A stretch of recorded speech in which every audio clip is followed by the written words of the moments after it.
The IC continues to assess that Iran is not building a nuclear weapon, and Supreme Leader Khamenei has not authorized the nuclear weapons program that he suspended in 2003. Okay, there you have it. It's Tulsi Gabbard, and she's in the job that's supposed to know this. She said the IC, the intelligence community, thinks that Iran is not building a nuclear weapon, not heading towards that, in direct opposition to what else is being said. Even President Trump, just in the past 24 hours, said that he doesn't care what she says, although that's her job. So you'd have to think, is she going to stay in that job much longer? But there's a lot of saber rattling, more than saber rattling, about war with Iran. Iran is being bombed by Israel. Is the US going to join in? Maybe they have joined in by the time you're watching this. But Glenn Greenwald had this excellent piece as part of his System Update show where he looked at what has been done in the past, that it's the exact same thing that they said leading up to the Iraq War. Now, there'll be some people watching who are not old enough to remember that, but I do. I lived through all this, and I agree with Glenn here about what he says. Seems the exact same thing. That war was based on a lie. It went for 10 years. The US pulled out of that. Is this going to be happening again? And it's because Israel wants to bomb Iran. Let's just get into what Glenn says, and I'll react to it. Just like WMDs were the pretext for the war in Iraq, the nuclear program is the absolute pretext for this war in Iran. There are no nuclear facilities in Tehran. So if the idea here, the goal here supposedly is to destroy Iran's nuclear program, why do 16 million civilians have to evacuate Tehran, where none of these facilities are located? Okay, so that's what Trump said. He gave this proclamation through his social media that people have to leave Tehran immediately. This was like 2:30 in the morning in Iran at the time. It freaked people out. You know, what's he going to do? Are they threatening a nuclear bomb here? What's going on? Now, speaking of the kind of war propaganda to which we're being subjected, here was Netanyahu today. Every time Israel goes to war against whatever country, every time the U.S. tells its citizens we have to pay for it, we have to arm it, we have to fight with Israel, you'll never guess what country we're told to think of as being equal to the new country that Israel wants to attack. Moments ago, Israel launched Operation Rising Lion, a targeted military operation to roll back the Iranian threat to Israel's very survival. This operation will continue for as many days as it takes to remove this threat. For decades, the tyrants of Tehran have brazenly, openly called for Israel's destruction. They've backed up their genocidal rhetoric with a program to develop nuclear weapons. In recent years, Iran has produced enough highly enriched uranium for 9 atom bombs. 9. In recent months, Iran has taken steps that it has never taken before, steps to weaponize this enriched uranium. And if not stopped, Iran could produce a nuclear weapon in a very short time. It could be a year, it could be within a few months, less than a year. This is a clear and present danger to Israel's very survival. 80 years ago, the Jewish people were the victims of a Holocaust perpetrated by the Nazi regime. Today, the Jewish state refuses to be a victim of a nuclear Holocaust perpetrated by the Iranian regime. The new Nazis. We were told Hamas is the new Nazis, worse than ISIS. We were told that about Saddam Hussein. He was repeatedly equated with Adolf Hitler. That's a crucial part of the underpinning of war propaganda for both the United States and Israel, to invoke this World War II example that now happened 75 years ago, and that has been used and hauled out to justify every war. We've been told for decades that they're about to get nuclear weapons. They're on the verge of getting nuclear weapons. They're weeks away, they're months away, maybe a year, milliseconds. And it never came true. And yet the amount of people who are now willing to just start nodding the minute Netanyahu says, oh, they were about to get nuclear weapons this time, it's so alarming how easy it is to just convince people to nod and cheer as some other country just gets blown to bits, as our U.S. resources are diverted to the military-industrial complex, to weapons manufacturers, So I agree with Glenn here. And if you look at any clips on YouTube, if you're looking at Fox News, for instance, it's really alarming what's going on there. That there's such cheerleaders for this war. They want it to happen. And of course, neocons in US politics have wanted this for decades. They wanted back in the Iraq war to keep going into Iran to topple the regime there, and Netanyahu has wanted this for decades. This is what they want, and it's the same pretext they're using, which turned out in Iraq to be based on a lie. WMDs, it's the same thing they're saying here. Cheering it on again. Is the public going to be convinced by this? I see in the MAGA movement there is some division here, and with some people who remembered that, who are getting it, but generally it just seems like this is going to happen. It's inevitable. Trump seems to be convinced of this. He's even being egged on by MAGA evangelicals who say that he should look to God and it's his destiny to do this, and he thinks he's starting to believe this, and so it's a very dangerous time. And as Glenn points out here, based on something that's the exact same thing that's been said before in years gone by. You just give somebody a pretext, and they're so eager to believe that their country is fighting for the right reasons. But what makes the Netanyahu claim that Iran was about to get a nuclear weapon this time so extraordinary, when we watch members of the political class in both parties repeating it, Donald Trump repeating it, is that less than 3 months ago, Donald Trump's handpicked director of national intelligence, Tulsi Gabbard, whose job it is to assess the intelligence and speak with one voice on behalf of the intelligence community about their best assessment, about what the intelligence shows, went to the U.S. Senate and was asked about whether there's intelligence showing that, as Israel claims, Iran is actively pursuing nuclear weapons. Just listen to what she said. How is this being so easily disregarded? This is not some deep state functionary. This is not a career service person. This is not a holdover. This is Donald Trump's choice, who he fought very hard to install as DNI because he trusted her to give him the real intelligence. And this is what she said under penalty of perjury, under lying to the Senate is a crime, when asked whether Iran is actively pursuing nuclear weapons. The IC continues to assess that Iran is not building a nuclear weapon, and Supreme Leader Khamenei has not authorized the nuclear weapons program that he suspended in 2003. The IC can monitor closely if Tehran decides to reauthorize its nuclear weapons program.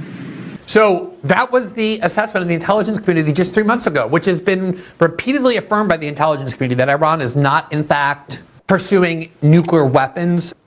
In 2002, September of 2002, so... Yeah, here we go. We're going back to the Iraq war back then, when it's so similar to the rhetoric that was back then that did convince people.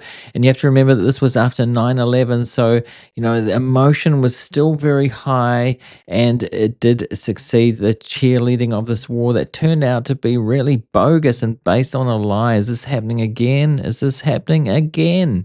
Just a little bit under 6 months before the U.S. went and invaded Iraq, which overwhelmingly people in the United States agree was a huge disaster, a massive mistake, or really destroyed faith and trust in what our U.S. government tells us, because it turned out that everything they said about why that war was necessary turned out to be a lie. We were told it would be quick and easy. It lasted many, many years. Thousands of Americans died in that war for reasons no one understands. And I'm not really sure why, but when the U.S. Congress was debating whether to authorize the United States to go invade Iraq, one of the people they wanted to come and testify before the Congress to tell them what to think and how to understand things, they invited Israeli Prime Minister Benjamin Netanyahu. And he went to the U.S. Congress, gave a ton of interviews publicly as well, urging and encouraging the United States to go and invade Iraq, promising that it would bring all kinds of peace and harmony and democracy throughout the Middle East, would transform it. The United States had a unique chance to get rid of Saddam Hussein and transform the Middle East forever for the good. But he also insisted that Iran had a WMD program and was pursuing nuclear weapons. Exactly what he's trying to convince Americans now about Iran. Listen to what he said. Just listen to how identical this is. 23 years ago. And this is a tyrant who is feverishly trying to acquire nuclear weapons. And today the United States must destroy the same regime, because a nuclear-armed Saddam will place the security of our entire world at risk is simply not. I just want you to listen to the kind of dictatorial language he uses there.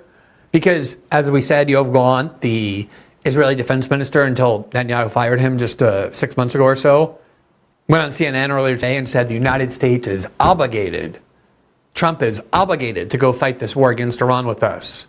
Like giving out orders, like obligated by what? By Israel's dictates? Will place the security of our entire world at risk is simply not reflecting the reality to assume that Saddam isn't feverishly working to develop nuclear weapons as we speak. If you take out Saddam's regime, I guarantee you that it will have enormous positive reverberations on the region. I guarantee you, he said, I guarantee you. There's no way to deny, he said, that Saddam Hussein is rushing feverishly to get those nuclear weapons. We have to stop that. But also, he said, I guarantee you to Americans and to the U.S. Congress that if you go in and take out Saddam Hussein, you're going to spread peace and stability. So that clearly didn't happen.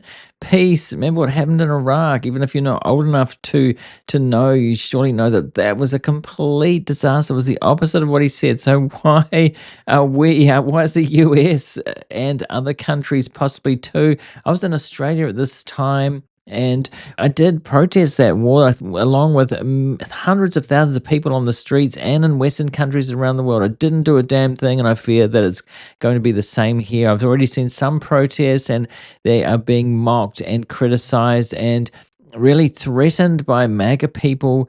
And so there is a cheerleading leading up to this feverish emotion leading up to war, and cheer-led and, asked for the US to help out. Trump seems really keen on the war. So I do fear what's going to happen here. And it's, the Iraq was such a disaster. Not to mention the civilians. Glenn didn't mention this, but the civilians in Iraq that were killed, civilians in Iran have been killed too, and in Israel too, with the bombing backwards and forwards. The war that Israel started this time, and, he mentioned the genocidal language of Iran there. Netanyahu did. Who is being accused of that at the moment?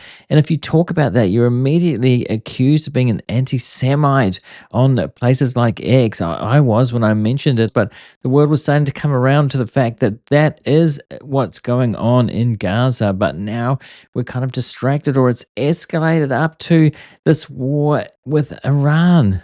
To this region. Saddam's regime, I guarantee you that it will have enormous positive reverberations on the region. Principles of real estate, the 3 L's, location, location, location. The 3 principles of winning the war on terror are the 3 W's, winning, winning, and winning. The more victories you amass, the easier the next victory becomes. The first victory in Afghanistan makes the second victory in Iraq that much easier. The second victory in Iraq will make the third victory that much easier. The third victory. Talking about the third victory there. What was he talking about? He was talking about Iran back then. First Afghanistan, then Iraq, then Iran. So he wanted to do it back then. He's been wanting to do it for decades, and this is the opportunity. Didn't do it during the Biden administration, but now Trump's in, and he seems to think that he can convince the US, along with the propaganda network Fox News, which is helping every step of the way, no questioning. So is this going to be happening again? By the way, you know what the third victory was supposed to be? So we were going to have the first victory in Afghanistan. That, of course, we never got. It took 20 years. We left after 20 years. And the Taliban marched right into power. So there was no first victory there. There was no second victory in Iraq that Netanyahu promised. What gave rise to ISIS and all of its splinter groups that we were told was so much worse than Al-Qaeda, which we had spent a decade fighting, was the power vacuum that we left in Iraq. So there was no second victory in Iraq as well. And if anything, the Iraq war redounded most to the benefit of Iran. So I've seen people on social media, people in their 20s who don't really know this history about what happened there, that don't know the pretext for that war was and how it played out. But, those of us who lived through it know what happened there and can see this for what it is. Hopefully, there's a lot of people being convinced again, being fooled again by this. Same foreign leader returns 2 decades later, reads exactly the same script, only this time about Iran. and people just start nodding their head without any kind of skepticism or doubt about the truth of what he's saying to lure the United States into another war? Oh yeah, sure, this time he's telling the truth. Listen to this speech from George W. Bush. This was kind of when the Bush administration had decided it was going to war in Iraq. There was no turning back. And it was this question of selling the war robustly enough to get 70% of the people to get on board with it, which ultimately happened. And this was one of Bush's primary initial speeches, where he basically laid out the case for why we had to go to war with Iraq and remove Saddam Hussein. And I just want you to note in every second of this speech how identical, not similar, identical it is to what we're hearing now. This is a speech he gave in Cincinnati in September of 2002, so right around the time that Netanyahu was in the United States, assuring everybody about how great the Iraq war would be and the necessity for it. Listen to what he said. Information from a high-ranking Iraqi nuclear engineer who had Okay, so I'm just going to stop him there. I remember this time. This brings it all back for me, about the Iraq war and what led up to it after 9/11. And George W. here, I remember thinking it really bugs me that he can't pronounce nuclear right. Nuclear, he says all the time, and through this particular speech as well. I just don't think anybody should be in charge of nuclear weapons who can't even pronounce it. It just seemed really scary at the time that this guy was in charge and what he did. And it did lead to those awful things, including torture and, Guantanamo Bay and all of that stuff that the US really regretted later. And he turned into the least popular president in history by the time that he left. I think it was, that ended up in that. Is this going to happen again? revealed that despite his public promises, Saddam Hussein had ordered his nuclear program to continue. The evidence indicates that Iraq is reconstituting its nuclear weapons program. Saddam Hussein has held numerous meetings with Iraqi nuclear scientists, a group he calls his nuclear mujahideen, his nuclear holy warriors. Satellite photographs reveal that Iraq is rebuilding facilities at sites that have been part of its nuclear program in the past. Iraq has attempted to purchase high-strength aluminum tubes and other equipment needed for gas centrifuges, which are used to enrich uranium for nuclear weapons. If the Iraqi regime is able to produce, buy, or steal an amount of highly enriched uranium a little larger than a single softball, it could have a nuclear weapon in less than a year.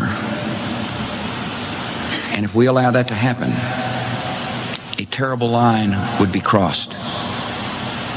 Saddam Hussein would be in a position to blackmail anyone who opposes his aggression. He would be in a position to dominate the Middle East.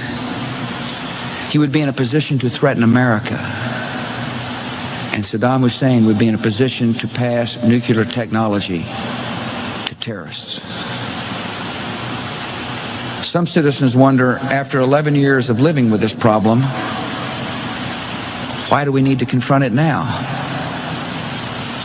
And there's a reason. We've experienced the horror of September the 11th. We have seen that those who hate America are willing to crash airplanes into buildings full of innocent people. Our enemies would be no less willing. In fact, they would be eager to use biological or chemical or a nuclear weapon.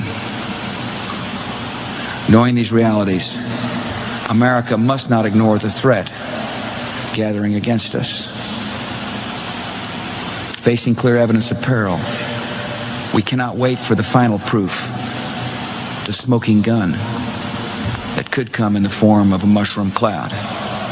So we can't provide you proof or evidence that this is happening, but do you want to wait and have the proof be the mushroom cloud that Saddam Hussein drops on the United States or gives to his terrorist friends to drop on the United States? Now, as we know, every word of that was absolute bullshit. Every word of that was false. Every word of it was disproven within a short period of time. I don't mean most of it or some of it. I mean all of it. So are we going to do this again as the Western nations? It's hard to see how there would be this alliance. It was called the Coalition of the Willing, which he got together and did include Australia and other Western nations. Europe, it might be a bit more difficult to get Europe on board with this one, given what's happened with Ukraine, another war going on. But really, Israel leading this, saying that it's necessary to take out Iran. They haven't talked about regime change. Trump hasn't. It's clearly what they want. There have been people in the US government, politicians, high-level officials have been wanting this for decades. Is this their chance that they see to do it? And they're coming up with a pretext. The same with the Iraq war, trying to fool people again, using Fox News in the US to cheerlead this. I think Trump will be watching. He watches Fox News. It's like he can be convinced. And people voted for him for no more wars. And suddenly war is good. What is going on? So let me know in the comments what you think about this, all of this. Do you think that the same thing is happening again? Do you support what's going on there? And another war, more conflict, Israel getting into more. I mean, Israel is the country that is actually dropping bombs and fighting, and there's the accusation of atrocities going on in Gaza there, and now they want to go into Iran with the US's help because they need the help, and the US seems willing to do this. Let me know in the comments what you think about this. And now I'm going to put a related video right there. Do go and see that now if you want to. And also a subscribe link on screen. Do subscribe. It's a new channel, spin-off from the main The Art of Value channel. So do subscribe if you want to follow along. And thanks for watching this one. And I'll see you in the next one.